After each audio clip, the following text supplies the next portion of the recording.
오늘 하나님 말씀은 창세기 47장 7절로 10절의 말씀입니다.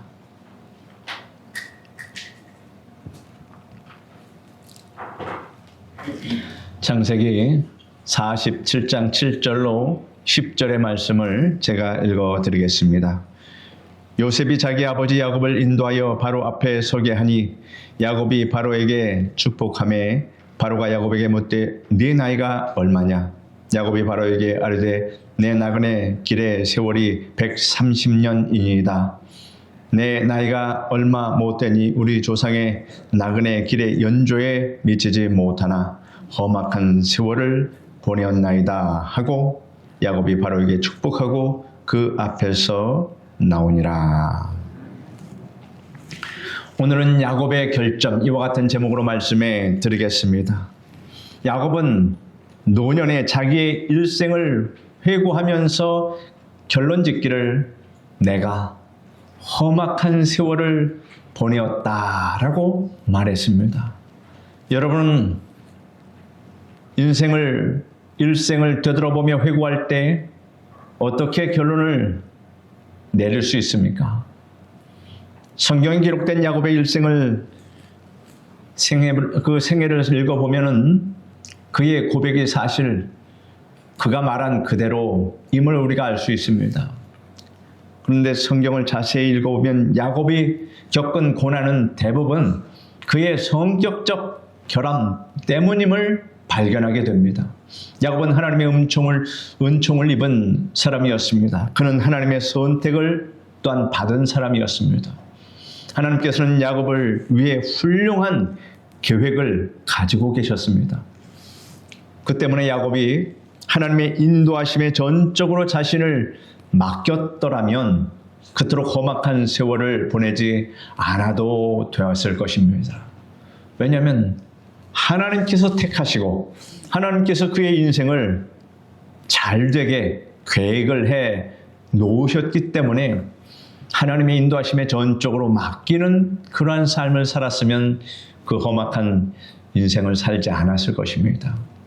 야곱은 그렇게 살지 못했다 하는 것입니다. 그는 하나님께 온전히 자기를 맡기지 않고 수단과 방법을 다 동원했습니다. 즉 자신의 지혜, 자신의 꾀를 내어서 하나님을 의지하지 않고 자신의 꾀로, 자신의 생각으로 그렇게 세상을 살아가려고 했다라고 하는 것입니다. 그 결과가 험악한 세월을 보냈다라고 하는 것입니다. 야곱은 스스로 고난을 끌어들인 사람입니다. 야곱이 겪어야 했던 육체적인 고통과 정신적인 고뇌와 슬픔은 하나님께서 계획하신 것도 아니고 원하시는 바도 아니었습니다. 야곱이 험악한 세월을 보내게 된 원인과 책임은 전적으로 자기에게 있었습니다. 오늘날 우리 역시 마찬가지입니다. 우리는 하나님의 택하심을 입은 백성들이요 하나님의 자녀입니다. 하나님께서는 우리 각자를 위하여 훌륭한 계획을 가지고 계십니다.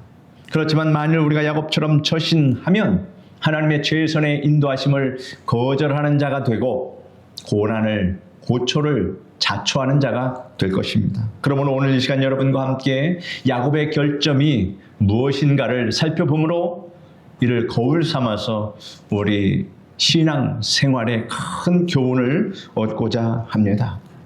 첫째는 야곱에게는 하나님의 때를 기다리지 못하고 조급하게 서두르는 성격상의 결점이 있었습니다. 야곱은 쌍둥이로 태어났습니다. 그는 그의 형 에서와 한날에 태어났으며 거의 동일한 시각에 태어났습니다. 그가 출생할 때에 형 에서의 발꿈치를 잡고 나왔으니 거의 동시에 출생했다고 해도 과언이 아닙니다. 어머니 리브가가 그들을 잉태했을 때 하나님께서는 어머니 리브가에게 이렇게 예언하셨습니다.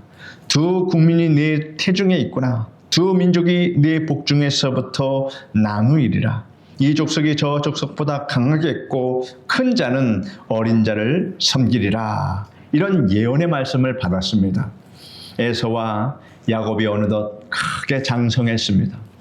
에서는 사냥꾼이 돼서 산과 들에 지내는 시간이 많았으나 성격이 차분한 야곱은 천막에 머물면서 어머니를 따라다니면서 어머니를 도왔습니다.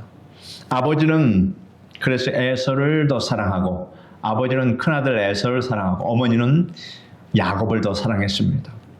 어머니는 야곱에게 그를 잉태했을 때 하나님께서 예언하셨던 말씀을 들려줬을 것입니다. 네가 비록 동생이지만 하나님께서는 네가 형보다도 더 형통하고 잘되게 되고 형이 너를 섬기는 그러한 예언을 주셨단다. 이 말을 아마 야곱에게만 살짝 했을지도 모릅니다. 야곱은 세상에 태어나기도 전에 하나님의 택하심을 받아 형 에서보다 강성하게 될 것을 그때 알게 되었습니다. 하나님의 뜻을 안 이상 야곱은 하나님의 그 섭리에 자신을 맡기고 기다리고 성실하게 사는 것이 그의 자세였을 것입니다.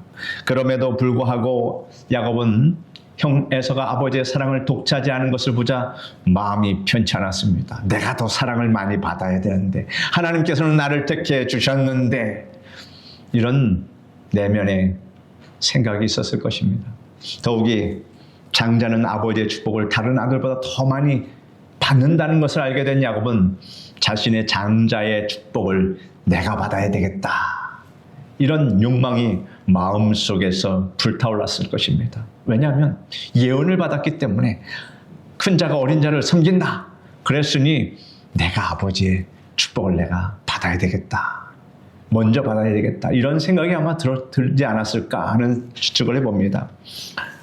하나님께서 큰 자가 어린 자를 섬기겠다고 말씀하셨으니 그것이 자신의 환경 속에서 일상 속에서 뭔가 나타나야 되는데 아무런 변화가 없고 그러자 야곱은 답답하기만 했습니다. 어떻게 해서 내가 형보다 더 큰 자가 될까? 이것이 궁금한데 아무런 일상생활에 변화가 없으니 조급해지는 겁니다. 그래서 야곱은 곰곰이 생각해 보았습니다. 자신이 출생하던 당시를 생각해 보니 또한 억울한 생각이 들었습니다. 형과는 한날 한시에 태어난 쌍둥이입니다. 그는 형 에서의 발꿈치를 잡고 나왔으므로 거의 같은 시각에 태어난 것 아니겠습니까? 그러니 형이고 동생이고 따질 필요도 없는데 부모님이 에서가 형이고 네가 동생이다 이렇게 정해놨으니 이를 어떻게 바꿀 수가 있겠습니까? 그러나 어쨌든 먼저 태어난 사람은 에서였기 때문에 에서가 장자의 명분을 얻게 되었다라는 이 사실이 마음속에 늘 불편했을 것입니다. 그래서 야곱은 이모저모 생각하던 끝에 묘안을 연구해 내었습니다. 형 장자의 명분을 정정당당한 거래를 통해서 자기 것으로 만들어 보자 하는 그런 심사가 있었고 그 때를 기다렸습니다. 어느 날 에서가 사냥을 하고 집에 돌아오자 몹시 배가 고팠습니다. 그때 야곱이 팥죽 한 그릇을 쑤어놓고 에서가 야곱에게 달라고 하자 그가 어떻게 했습니까? 야곱은 기회는 이때다. 좋은 기회가 찾아왔다 생각하고 형의 장자의 명분을 내게 파십시오. 그럼 내가 이 팥죽을 주겠습니다. 지금 에서는 사냥터에서 사냥을 하고 막 돌아왔으니 얼마나 배가 고팠겠습니까? 지금 배가 고파 죽을 지경인데 뭐 장자의 명분 그게 무슨 소용이냐. 일단 팥죽부터 먹고 보자 하고 그냥 그 제안을 허락해 버린 겁니다. 장자의 명분을 도장은 안 찍었지만 구두로 판매해 버렸습니다. 에서는 아마 내가 그렇다고 해서 진짜 팔았겠느냐 이렇게 아마 생각을 했을 수도 있습니다. 일단 팥죽 먹는 게 더 중요했으니까요. 이것은 형제간에 있을 수 없는 거래라고 하는 것입니다. 물론 에서는 장자의 명분을 경솔히 취급한 망령된 자가 되었지만 야곱 역시 하나님보다 앞서서 성급하게 날뛰는 추태를 부리고 말았다 하는 것입니다. 큰 자가 어린 자를 섬기리라 하는 하나님의 뜻을 하루라도 속히 빨리 이루기 위해서 야곱은 조급하게 굴었습니다. 그는 하나님의 역사하심을 쫓아 장자의 지위를 취득할 때까지 기다릴 수가 없었다는 것입니다. 이것이 성격적인 결함이었습니다. 이러한 야곱의 조급한 행위가 형제간의 의의를 상하게 하고 불화와 미움을 싹트게 만들었습니다. 야곱이 밭죽 한 그릇으로 장자의 명분을 샀기 때문에 하나님께서 아브라함의 하나님, 이삭의 하나님, 야곱의 하나님이 되게 하신 것이 결코 아닙니다. 하나님께서는 이미 그렇게 확정해 놓고 계셨다, 그런 얘기입니다. 그 가운데서 야곱이 장꾀를 부려서 그렇게 했으니 하나님은 보시기에 참 안타까웠을 것입니다. 우리 또한 그럴 겁니다. 기도하고 응답하실 때까지 기다리면 될 것을 잔꾀를 부려서 자기 힘으로 하려고 하면 하나님께서 너는 그동안 내게 왜 기도했니? 무엇 때문에 기도했니? 내가 해주기를 바라고 기도한 것 아니니? 이렇게 하나님께서 안타까워하지 않겠습니까? 그러므로 기도한 다음에는 하나님께 전적으로 맡길 수 있는 여러분 되시기를 바랍니다. 사랑하는 성도 여러분, 여러분은 하나님의 사랑을 받는 자로 택함을 입고 하나님의 복을 받는 자가 되는 것을 깊이 깨달아 알아야 합니다. 이것이 여러분이 받은 복입니다. 그래서 당장 기도에 응답이 없고 여러분의 기대대로 되지 않더라 하더라도 조급한 행동을 하지 마시기를 바랍니다. 여러분은 인간의 약삭 빠르고 간사한 꾀를 가지고 형제와 친구와 이웃 간에 눈살 찌푸리게 하는 그러한 일을 해서는 안 됩니다. 그것이 뭐라고? 형제 간에 우애를 깨뜨리고 부모와 의절하고 그럽니까? 사실 따지고 보면 아무것도 아닌 겁니다. 우리 형제와 우리 부모님, 우리 이웃이 더 소중함을 우리는 알아야 합니다. 여러분은 어떤 경우에도 하나님의 선하신 뜻이 이루어질 줄을 믿고 인내하고 성실하게 살아가야 합니다. 하나님께서 여러분을 위해 최선의 때를 예비해 놓으셨음을 믿으시기를 바랍니다. 히브리서에 잠깐 후면 오실 리가 오시리니 지체하지 아니하시리라. 나의 의는 믿음으로 말미암아 살리라. 또한 뒤로 물러가면 내 마음이 그를 기뻐하지 아니하리라 하셨느니라 말씀하셨습니다. 하나님께서는 하나님 계획에 조금도 차질 없이 그렇게 일을 하십니다. 한순간도 늦으시는 법도 없고 빠른 법도 없습니다. 정확한 때에 이루십니다. 하나님께서 우리를 구원코자 독생자 예수 그리스도를 보내신 그 일을 한번 생각해 보십시오. 성경은 뭐라고 말합니까? 때가 참에 하나님이 그 아들을 보내사라고 말씀하고 있습니다. 수천 년 전서부터 예수 그리스도께서 오시기로 작정이 되었고 그 오시는 날이 하나님의 뜻에 의해서 때가 찼고 그리고 그 때가 참에 오셨다. 여러분, 또 때가 참에가 있습니다. 그 때가 참에가 언제인 줄 아십니까? 때가 참에 예수 그리스도께서 다시 재림하는 날이 옵니다. 그때는 우리가 다 예수 그리스도의 부활의 영화로운 몸을 입고서 주님과 만나게 됩니다.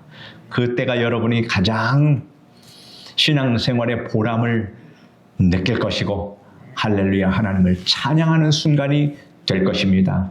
그때도 이제 다 차간다 그런 얘기입니다. 주님 오실 날이 얼마 남지 않았다라고 하는 사실입니다. 하나님께서는 오래전부터 우리를 구원하기 위해 예수님을 이 세상에 보내실 위대한 계획을 가지고 계셨습니다. 그러나 하나님께서는 때가 차기를 기다리셨고 때가 참에 아들을 이 세상에 보내신 것입니다. 하나님께서는 때를 정해놓고 때가 차면 다 이루십니다. 예수님께서 이 땅에 계실 때도 그러하셨습니다. 예수님께서 가나의 혼인잔치집에 초대를 받아 가셨을 때입니다. 예상외로 손님이 많이 와서 잔치 도중에 포도주가 떨어졌습니다. 예수님의 어머니가 예수께 와서 도움을 청합니다. 그러자 예수님께서는 이같이 대답하십니다. 여자여, 나와 무슨 상관이 있나이까? 내 때가 아직 이르지 못하였나이다 라고 말합니다. 주님께서 돕지 않겠다는 말씀을 한 것이 아닙니다. 때가 아직 이르지 않았다라고 말씀하신 것입니다. 그러나 그때가 며칠, 몇 달 걸리는 것이 아니었습니다. 잠시 후에 예수님께서 하인들을 불러 결례통에 물을 채우라 하시고 하인들이 물을 결례통 아구까지 채우니 떠서 연회장에게 이제 갖다 줘라 라고 말합니다. 하인들이 가져온 물로 된 포도주를 맛본 연회장은 깜짝 놀랐습니다. 조금 전까지 마셨던 포도주와는 사뭇 달랐습니다. 향기와 맛이 훨씬 더 좋았기 때문입니다. 연회장은 신랑을 불러서 나중에 더 좋은 포도주를 내었다고 아주 극찬을 해주었습니다. 또 이러한 이야기도 있습니다. 예수님께서 마리아와 마르다의 오라비 나사로가 열병으로 죽어간다는 소식을 들었습니다. 그러나 그러한 소식을 듣고도 곧장 나사로에게 가지 않았습니다. 예수님께서는 나사로가 죽어 장사된 지 나흘이 되던 날 베다니로 가셨습니다. 마리아와 마르다를 데리고 나사로의 무덤이 있는 곳에 가신 예수님께서 이들에게 무덤을 막고 있는 돌을 굴려내라고 하셨습니다. 마리아와 마르다가 돌을 굴려내자 무덤 속에서 시체 썩은 냄새가 풍겨났습니다. 그러나 예수님께서 나사로야 나오라 말씀하시자 죽은 나사로가 벌떡 일어나서 살아서 걸어 나왔습니다. 이 일로 하나님께 크게 영광을 돌리고 많은 사람이 예수님을 믿었습니다. 이같이 예수님께서도 때를 기다리셨고 때가 되어야 비로소 예수님께서 그 때에 맞춰서 정확하게 기적과 표적을 보여주셨다 하는 것입니다. 그러므로 여러분도 조급한 행동을 하지 말고 때를 기다려야 할 것입니다. 여러분이 하나님 앞에서 뛰면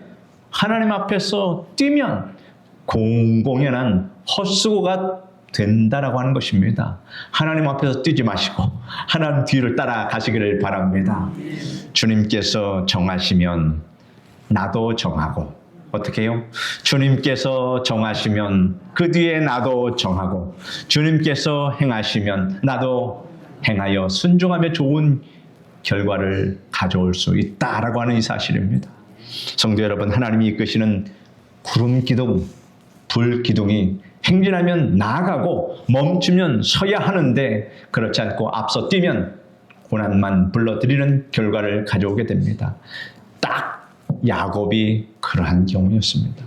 그러므로 여러분은 확신과 인내를 가지고 하나님께서 역사하시는 때를 기다리는 믿음을 가지시길 바랍니다. 그리고 여러분은 하나님과 보조를 맞춰 가는 법을 배우십시오. 학생들이 운동회 때에 두 사람이 한 팀이 돼서 한쪽 발을 함께 묶어서 달리는 이 2인 삼각 경기를 하는 것을 보셨을 것입니다. 여러분이 또 해보셨을 수도 있습니다. 사람은 둘이고 발도 두 개인데 발이 어느새 한 발씩 묶으니 발이 세 개밖에 안 됩니다. 근데 어떤 사람은 성격이 급해서 그냥 혼자 먼저 뛰어가니 옆 사람이 미처 따라가지도 못하고 질질 끌려가기도 하고 가다가 넘어지기도 하고 그럽니다. 다시 일어나 이제 한참 뒤처졌으니 또 열심히 달리려고 하지만 보조가 맞지 않아서 몇 번이나 넘어지고 또 다시 일어나 달려다 보니 달리기를 잘하는 사람인데도 결국은 늦게 들어갔습니다. 그런데 한 팀이 된 두 사람이 소곤소곤 하더니 함께 하나 둘 하고 구령에 맞추어서 뛰어가니 조금 속도가 늦더라도 결국에는 마지막 최종적인 그 결승전에는 제일 앞서가는 사람이 되었다라고 하는 것입니다. 여러분, 우리가 누구하고 다리를 묶어야 되겠습니까? 하나님과 다리를 묶으시길 바랍니다. 그래서 하나님과 같이 보조를 맞춰서 뛰어가시기를 바랍니다. 여러분은 신앙생활을 하면서 조금 더 조급해하지 마십시오. 결국은 우리는 하나님의 섭리, 계획 안에 들어와 있는 인생을 살아가는 사람들이기 때문에 하나님께서 우리를 딱 세심히 살펴주시고 우리의 길을 인도해 주신다 하는 것입니다. 하나님께서 여러분을 위해서 세워놓은 계획에 따라 여러분을 이끌어 주심으로 낙심하지 않고 인내하며 기다리면 하나님께서 여러분의 생애를 가장 훌륭하게 장식해 주심을 믿으시기를 바랍니다. 성경에 기록되어 있습니다. 우리가 선을 행하되 낙심하지 말지니 피곤하지 아니하면 때가 이름에 거두리라 라고 말씀하고 있습니다. 우리 한번 이 말씀 한번 같이 읽어볼까요? 우리가 선을 행하되 낙심하지 말지니 피곤하지 아니하면 때가 이름에 거두리라. 이 약속의 말씀을 믿으시길 바랍니다. 둘째로 야곱에게는 목적을 달성하기 위해 불이한 수단과 방법도 가르지 않았다는 결점이 있었습니다.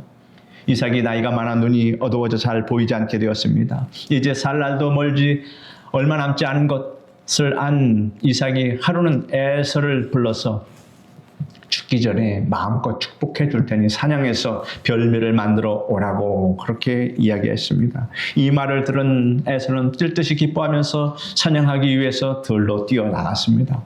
그런데 이삭이 에서에게 말하는 것을 엿들은 어머니 리브가가 야곱을 얼른 불러서 그 말을 그대로 전하면서 빨리 염소를 잡아오면 아버지가 좋아하는 별미를 만들어 줄 테니 그것을 아버지에게 드리고 네가 형보다 먼저 축복을 받으라 이렇게 말했습니다.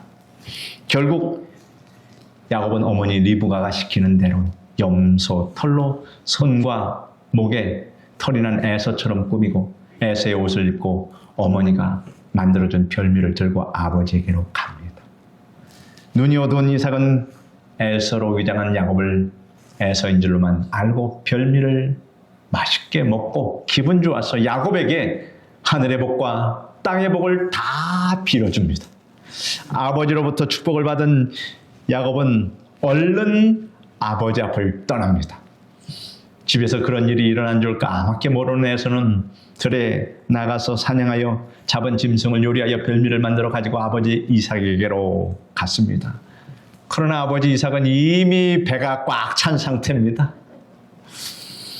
이미 야곱이 장자의 축복을 다 가로챈 다음이었습니다. 이 사실을 안 에서는 방성대곡하면서 동생을 미워하고 야곱을 죽이려고 마음먹고 있었습니다. 너 한번 걸려만 봐라. 언젠가는 내가 뭐라고 했겠지요. 야곱이 리브가의 교묘한 속임수를 받아들여 실천에 옮겼다는 것은 참으로 어리석은 일입니다. 야곱만 어리석은 것이 아닙니다. 사실은 아들을 바른 길로 인도해야 할 어머니 리브가 또한 하나님의 때를 기다리지 못하고 아들을 공경에 빠뜨리고 가정을 불행으로 이끈 그러한 책임을 면할 수가 없습니다. 그러니 아들만 고난을 얻은 것이 아니라 이 어머니 리브가도 고난이었습니다. 아들과 생이별하게 되고 자기가 죽을 때 아들을 보지 못했습니다. 목적이 수단을 정당화하지는 못합니다. 목적이 훌륭하면 수단과 방법은 어떠하든지 상관없다고 하는 것은 하나님을 모르는 세상 사람들이 하는 말입니다. 누가 합니까? 공산주의 사상가들이 이런 말을 합니다. 아예 그게 교본에 나와 있습니다. 목적이 선하면 살인, 협작, 속임수, 거짓, 선전선동 그 모든 것들이 다 훌륭한 도구라고 생각합니다. 이러한 사상을 갖고 있는 사람과 무엇을 함께 할 수 있다는 것이 참으로 미련한 사람입니다. 그래서 이승만 대통령은 북한의 김일성과 회담하지 않았습니다. 아예 상종조차도 안 했기 때문에 우리 대한민국이 자유 대한민국이 되었다라고 하는 이 사실을 우리는 잘 알고 있습니다. 이러한 사상을 갖고 있는 사람과 무슨 회담을 하고 무슨 일을 논의하겠습니까? 속에는 악한 것이 도사리고 있는데 이러한 사람들과 함께하면 결국은 다 빼앗기고 다 망하는 법입니다. 쉽게 말해서 조폭 깡패들과 회담하고 서로 뭔가를 약속하면 그것이 이루어질 것으로 생각하는 사람만큼 미련한 사람이 어디 있겠습니까? 그와 똑같은 것입니다. 우리는 하나님의 택함을 받은 의로운 사람이기 때문에 목적과 수단과 방법이 다 함께 정당해야 하며 하나님께 인정을 받아야 할 것입니다. 과거 한때 신교도들과 구교도들이 하나님의 영광을 위해서 혹은 예수님의 이름이라고 외치면서 서로 무참히 죽이는 일들이 중세시대에 있었습니다. 이 일이 과연 정당한 일이었습니까? 하나님께서 칭찬하셨을까요? 그렇지 않습니다. 하나님께서는 불의한 목적과 수단을 기뻐하지 않습니다. 하나님께서는 인생으로 하여금 자업자득하게 만듭니다. 자기가 뿌린 대로 거두게 하시는 하나님이십니다. 성경은 말씀합니다. 스스로 속이지 말라. 하나님은 업신여김을 받지 아니하시나니 사람이 무엇으로 심든지 그대로 거두리라 라고 말씀하고 있습니다. 야곱이 아버지와 형을 속였기 때문에 형과 원수가 되었으며 형의 원한을 피해서 부모님과 정든 집을 떠나 외삼촌 집으로 가야만 했습니다. 그곳에서 야곱은 외삼촌으로부터 무려 10번이나 속임을 당하였고 20년 동안 머슴살이를 하면서 뼈를 깎는 고생을 했으며 어머니가 돌아가시는 것도 보지 못했다라고 하는 것입니다. 자업자득입니다. 자신이 속였는데 결국은 삼촌 라반에게도 속임을 당합니다. 뿌린 대로 갚는다라는 것을 하나님이 정확하게 보여주십니다.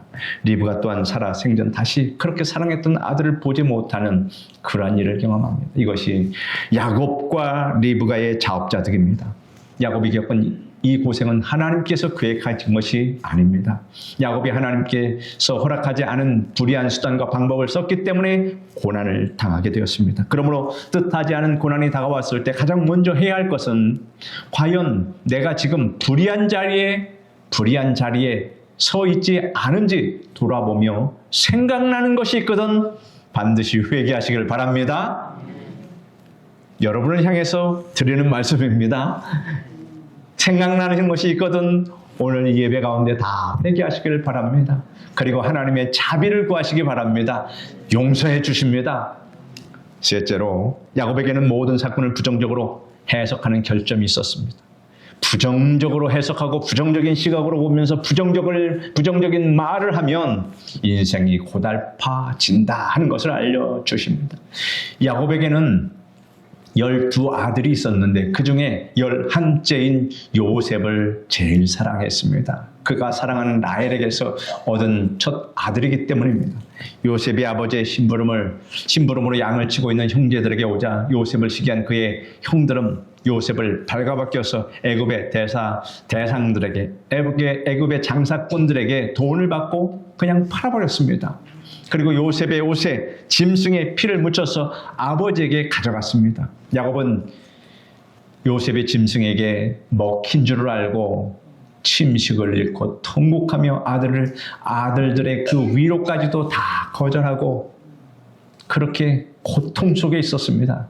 또한 가나안에 가뭄이 들었을 때 애굽에 양식이 있다는 말을 듣고 야곱은 아들들에게 애굽에 보내는 양식을 사오게 했습니다.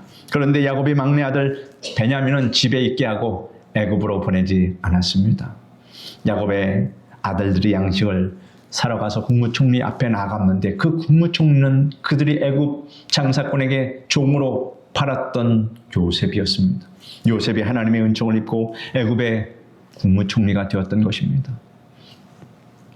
요셉은 자기의 형들을 알아보았으나 형들은 요셉을 알아보지 못했습니다. 요셉은 모른 척하고 형들을 정탐꾼으로 몰아넣었습니다. 일부러 그런 겁니다. 그러자 형들이 항변합니다. 우리는 다 독실한 사람입니다.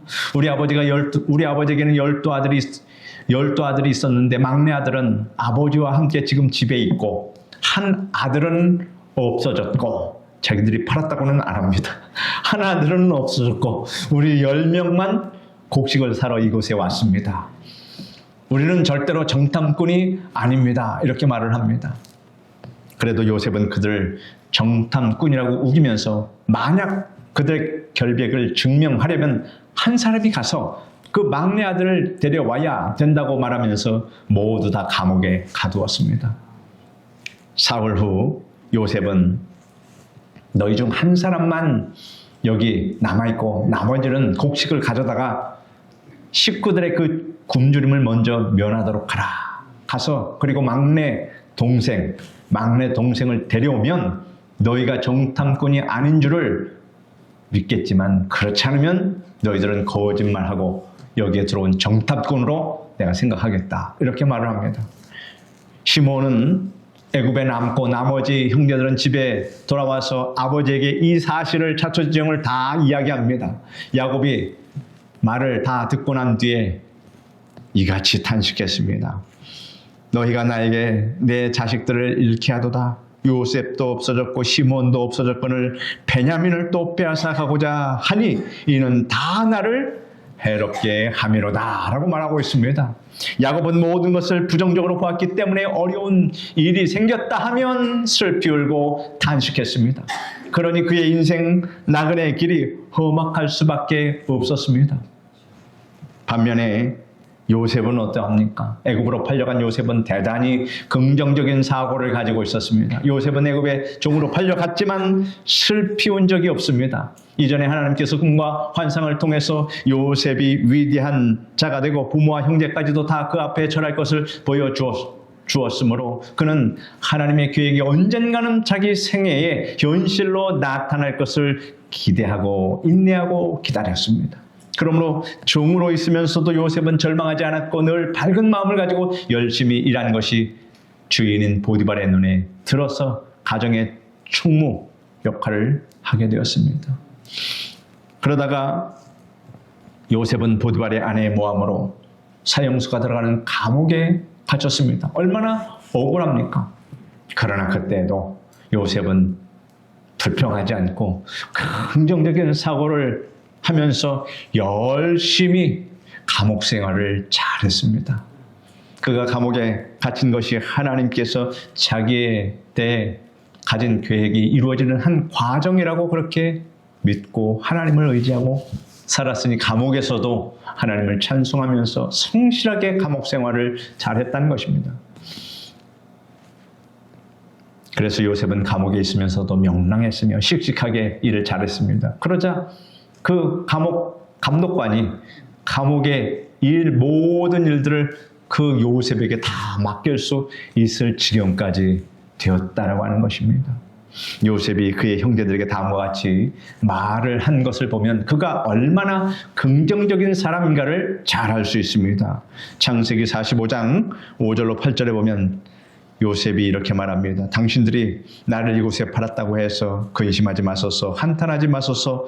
하나님이 생명을 구원하시려고 나를 당신들보다 먼저 보내셨나이다. 이 땅에 2년 동안 흉년이 들었으나 아직 5년은 밭갈이도 못하고 추수도 못할지나 하나님이 큰 구원으로 당신들의 생명을 보존하고 당신들의 후손을 세상에 두시려고 나를 당신들보다 먼저 보내셨나니 그런즉 나를 이리로 보낸 이는 당신들이 아니요 하나님이시라. 하나님이 나를 바로에게 아버지로 삼으시고 그 온 집의 주로 삼으시며 애굽 온 땅의 통치자로 삼으셨나이다 라고 말했습니다. 그리고 창세기 50장에는 이렇게 말합니다.